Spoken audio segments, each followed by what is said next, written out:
অনেকটা কাছাকাছি সময়ে চলচ্চিত্রে এসেছেন ঢাকাই সিনেমার দুই নায়িকা অপু বিশ্বাস ও বিদ্যা সিনহা মিম। ২০০৫ সালে আমজাদ হোসেনের কাল সকালে সিনেমা দিয়ে বড় পর্দায় অভিষেক অপু বিশ্বাসের। অন্যদিকে হুমায়ুন আহমেদের আমার আছে জল দিয়ে ২০০৮ সালে বড় পর্দায় যাত্রা করেন বিদ্যা সিনহা মিম। দুজনের ক্যারিয়ারে আছে ব্যবসা সফল অনেক সিনেমার নাম।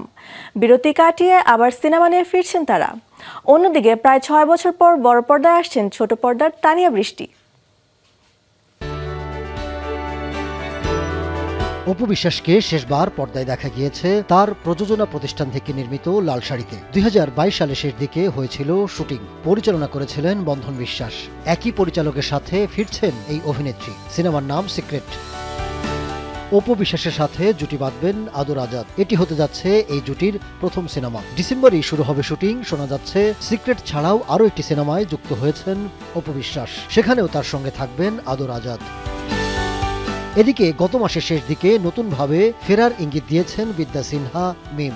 সত্য হলো সেটাই, ইতিমধ্যে তিনি শুরু করেছেন নতুন সিনেমার শুটিং। সঙ্গে আছেন আরিফিন শুভ। এই জুটির তৃতীয় সিনেমা হতে যাচ্ছে এটি।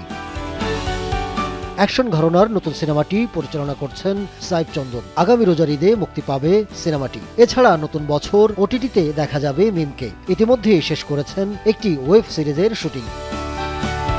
অন্যদিকে ৬ বছর পর সিনেমায় আসছেন ছোট পর্দার নিয়মিত মুখ তানিয়া বৃষ্টি। ২০১৫ সালে আকরাম খানের ঘাসফুল সিনেমায় যাত্রা শুরু হয়েছিল তানিয়া বৃষ্টির। এরপর আরও কয়েকটি সিনেমায় অভিনয় করলেও তেমন আলোচনায় আসেননি তিনি। সবশেষ ২০১৯ সালে মুক্তি পেয়েছিল তানিয়া অভিনীত গোয়েন্দাগিরি সিনেমা। দীর্ঘ বিরতি কাটিয়ে আবার বড় পর্দায় ফিরছেন তানিয়া বৃষ্টি।